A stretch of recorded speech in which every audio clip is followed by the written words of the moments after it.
የተከበራችሁና የተወደዳችሁ የሰሞንኛ ቤተሰቦች እንደምን አላችሁ? በኢራን እስራኤልና አሜሪካ መካከል እየተደረገ ያለው ጦርነት ተጠናክሮ ቀጥሏል። እኛም በዛሬ መረጃችን ከጦርነቱ ጋር ተያይዞም እየወጡ የሚገኙ ዋና ዋና መረጃዎችን ወደ እናንተ ለማድረስ ተገኝተናል። ላይክ፣ ሼር እና ሰብስክራይብ እያደረጋችሁ እስከ ዝግጅታችን ፍጻሜ አብራችሁን ቆዩ። Revolutionary Guard, the Iranian military, police, to lay down your arms and receive full immunity or face certain death.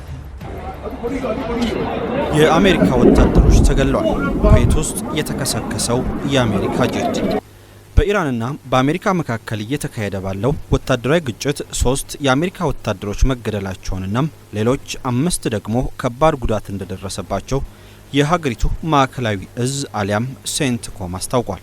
ጥቃቱ የተፈጸመው አሜሪካና እስራኤል በኢራን ላይ የጀመሩትን መጠነ ሰፊ የአየር ጥቃት ተከትሎ ኢራን በወሰደችው የአጸፋ እርምጃ እንደሆነ ተገልጿል።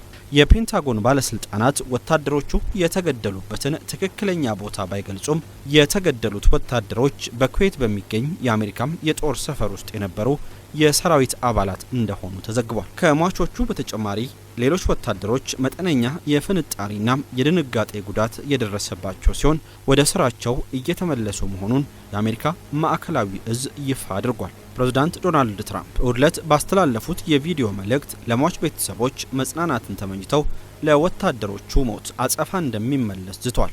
ፕሬዝዳንቱ ግጭቱ ገና እንዳልተጠናቀቀም ወደፊትም ተጨማሪ የአሜሪካ ወታደሮች ሊገደሉ እንደሚችሉ አስጠንቅቋል። በሌላ በኩል በመካከለኛው ምስራቅ በተቀሰቀሰው የአሜሪካና የኢራን ወታደራዊ ግጭት ሳቢያ አንድ የአሜሪካ F-15E ስትራይክ ኤግል የጦር ጄት ኩዌት ውስጥ መከስከሱ ተዘግቧል። ተዋጊ ጄቱ በኩዌት አልጃሃራ አካባቢ በሚገኝ ከፍታ ቦታ ላይ ተከስክሷል።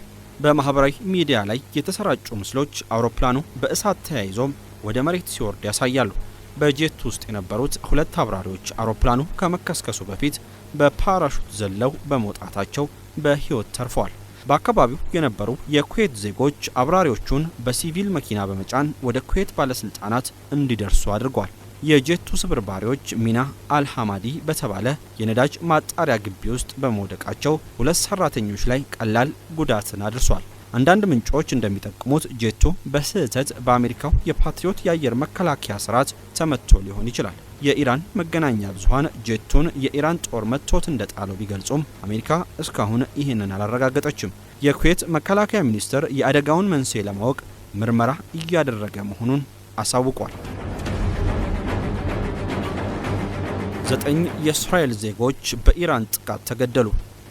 በኢራንና በእስራኤል መካከል እየተካሄደ ባለው ከፍተኛ ወታደራዊ ግጭት በቤት ሸምስ ከተማ በደረሰ የሚሳኤል ጥቃት 9 የእስራኤል ዜጎች መገደላቸው ተረጋግጧል። ከኢየሩሳሌም በስተምዕራብ በምትገኘው ቤት ሸምስ ከተማ ውስጥ በሚገኝ የመኖሪያ መንደር ላይ የኢራን ባላስቲክ ሚሳኤል በቀጥታ አርፏል። በጥቃቱ 9 ሰዎች ሲገደሉ ከ40 በላይ የሚሆኑት ደግሞ ቆስለዋል። ከተጎጂዎች መካከል የ4 ዓመት ሕፃን እንደሚገኝበትም ተገልጿል። ሚሳኤሉ አንድ የአይሁድ እምነት ተከታዮች መጸለያ አሊያም ሲኖጎግና በስሩ የነበረ የቦምብ መከላከያ መጠለያን ሙሉ ለሙሉ አውድሟል። የእስራኤል ባለስልጣናት እስካሁን ከሟቾቹ መካከል የ4ቱን ስም ይፋ አድርጓል። እስራኤል በተለይ ከትላንት ምሽት ጀምሮ በከፍተኛ ሁኔታም በኢራን ሚሳኤሎች እየተመታች ነው። የእስራኤል የአየር መቃወሚያዎች የኢራንን ሚሳኤል ማክሸፍ ተስኗቸው ኢላማቸውን እየመቱ ነው። ኢራን በአሜሪካ የጦር ቤዞች ላይ ጥቃቷን አጠናክራም ቀጥላለች። የአሜሪካው ግዙፍ መርከብ ተመታ። በመካከለኛው ምስራቅ በአሜሪካና በኢራን መካከል የተቀሰቀሰው ወታደራዊ ግጭት የቀጠለ ሲሆን የኢራን አብዮታዊ ዘብ የአሜሪካውን USS አብርሃም ሊንከን የአውሮፕላን ተሸካሚ መርከብ በ4 ባላስቲክ ሚሳኤሎች መምታቱን አሳውቋል። ይሁን እንጂ የአሜሪካ ማዕከላዊ እዝ ወይም ሴንትኮም የኢራንን መግለጫ የሚያስተባብል ሌላ ሀተታን አውጥቷል። የኢራን አብዮታዊ ዘብ በመግለጫው የአሜሪካዋ አብርሃም ሊንከን መርከብ በ4 ባላስቲክ ሚሳኤሎች ተመታለች በማለት ጥቃቱ በአሜሪካና በእስራኤል ለተሰነዘረው ጥቃት የተሰጠ አጸፋ መሆኑን ገልጿል። የፔንታጎን የሴንትኮም ባለስልጣናት የኢራንን መግለጫም ውሸት ሲሉ አጣጥለውታል።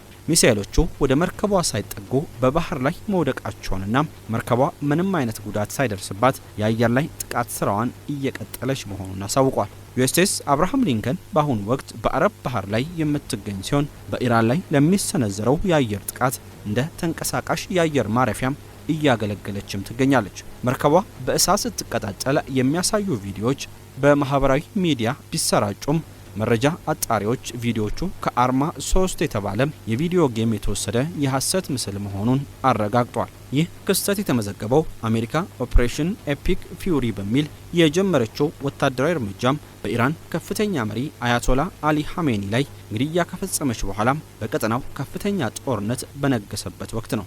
በሌላ በኩል በኢራንና በአሜሪካ እንዲሁም እስራኤል ጥምረት መካከል እየተካሄደ ያለው ጦርነት እጅግ አስፈሪ ደረጃ ላይ በደረሰበት በዚህ ወቅት የኢራን ከፍተኛ አመራሮች ማንኛውንም አይነት የሰላም ድርድር ውድቅ ማድረጋቸውን በይፋ አሳውቋል። የኢራን ጊዜያዊ አመራሮችና የጦር አዛዦች በሰጡት መግለጫም የሀገሪቱ የበላይ መሪ አያቶላ አሊ ሐሜኒም በአሜሪካና በእስራኤል ጥቃት መገደላቸውን ተከትሎ ከጠላት ጋር የሚደረግ ምንም አይነት ድርድር የለም ብሏል። የኢራን ውጭ ጉዳይ ሚኒስትር ቃል አቀባይ እንደገለጹት አሜሪካ የጀመረችው ኦፕሬሽን ኤፒክ ፊውሪ የተሰኘው ዘመቻም የኢራንን ቀይ መስመር ያለፈ በመሆኑ አሁን ያለው ብቸኛው አማራጭ ወታደራዊ ምላሽ ብቻ እንደሆነ አረጋግጧል። የኢራን አብዮታዊ ዘብ ባወጣው መግለጫም ድርድርን ማሰብ ለሟች መሪያችን ክህደት ነው በማለት ትኩረታቸው በመካከለኛው ምስራቅ በሚገኙ የአሜሪካም የጦር ሰፈሮችና በእስራኤል ከተሞች ላይ ጥቃቱን ማጠናከር እንደሆነ ገልጿል። ፕሬዝዳንት ዶናልድ ትራምፕ ውጥረቱን ለማርገብና አዲስ ስምምነት ለመፈረም ያቀረቡትን ጥሪ ኢራን የሽንፈት ግብዣ ስትል እያጣጣለችው ነው።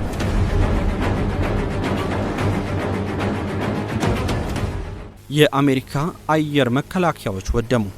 ባለፉት ጥቂት ቀናት በኢራንና በአሜሪካ እንዲሁም እስራኤል ጥምረት መካከል የተቀሰቀሰው ጦርነት ተባብሶ የቀጠለ ሲሆን የኢራን ሚሳኤሎች በኳታርና በባህሬን የሚገኙ የአሜሪካ ጦር ሰፈሮችን ኢላማ ማድረጋቸው ተዘግቧል። የኢራን አብዮታዊ ዘብ የአየር መከላከያ ስርዓቶችን ማውደሙን ቢገልጽም አሜሪካና አጋሮቿ ግን አብዛኞቹን ሚሳኤሎች አክሽፈናል እያሉ ናቸው። የኢራን መንግስታዊ ሚዲያዎች 6 ሚሳኤሎች የአየር መከላከያ ራዳሮችን ጨምሮ የሰፈሩን ቁልፍ ቦታዎች መምታታቸውንና ከባድ ውድመት ማድረሳቸውን አሳውቋል።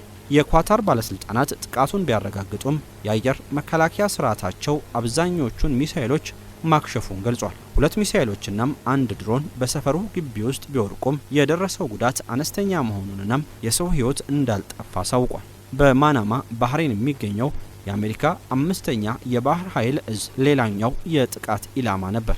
በባህሬን ጁፍራይ አካባቢ በሚገኘው የጦር ሰፈር ላይ በደረሰው ጥቃት ሳቢያም ጥቁር ጭስ ሲወጣ የታየ ሲሆን አንዳንድ ህንጻዎች ላይም ጉዳት ደርሷል። 4 ወታደሮችም መቁሰላቸው ተዘግቧል። የባህሬን መከላከያ ሰራዊት 61 ሚሳኤሎችንና 34 ድሮኖችን መቶ መጣሉን በመግለጽ የአየር መከላከያ ስርዓቱ በጥሩ ሁኔታ ላይ እየሰራ መሆኑን ገልጿል። ሆኖም የሚሳኤል ፍንጥርጣሪዎች በማናማ ከተማ በሚገኙ ሲቪል መኖሪያዎች ላይ ጉዳትን አድርሰዋል። በ30 ቦምቦች የተገደሉት አሊ ሐሜኒ። ለወራት የታቀደው የአያቶላው ግድያ። የኢራኑን ጠቅላይ መሪ አያቶላ አሊ ሐሜኒን የመግደል እርምጃም ብዙዎች እንደሚጠብቁት ድንገት በኩለ ሌሊት የተፈጸመ አይደለም። ከዛ ይልቅ ማለዳ ላይ የሆነ ነው ይላል በቅርቡ የወጣ መረጃ።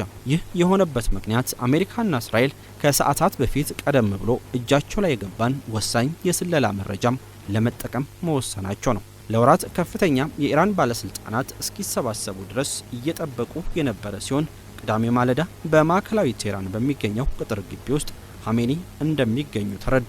በተመሳሳይ ሰዓት ሌሎች ወታደራዊና የደህንነት ባለስልጣናት ስለሚሰበሰቡበት ስፍራም መረጃም ደርሷቸዋል። ለወራት አሜሪካና እስራኤል የጠቅላይ መሪውን እንቅስቃሴም ሲከታተሉ ነበር። የተጠቀሙት ስልት ሚስጥራዊ ቢሆንም የአሜሪካው ፕሬዝዳንት ዶናልድ ትራምፕ በማህበራዊ ሚዲያቸው ላይ ያሰፈሩት መልእክት ግን ፍንጭን ይሰጣል። ሐሜኒ ከደህንነት ክትትላችንና እጅግ ውስብስብ ከሆነው የመከታተያ ስርዓታችን ሊያመልጥ አልቻለም ነበር ያሉት።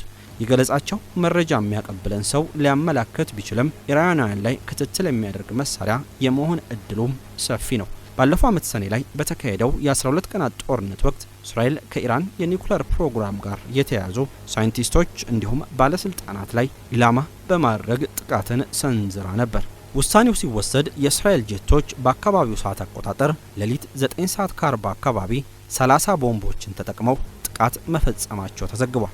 ይህ ምናልባት የበላይ ኃላፊው በቅጥር ግቢ ውስጥ በሚገኝ ከምድር በታች የተቆፈረ ዋሻ ውስጥ ተደብቀው ሊሆን ስለሚችልም ነው። በርካታ ሚሳኤሎችን በመተኮስ ስፍራውን መደብደብ ያስፈለገው ጥልቅ ጉድጓድ ውስጥ የተደበቀን ኢላማ ለማግኘት እንደሆነም ይታመናል።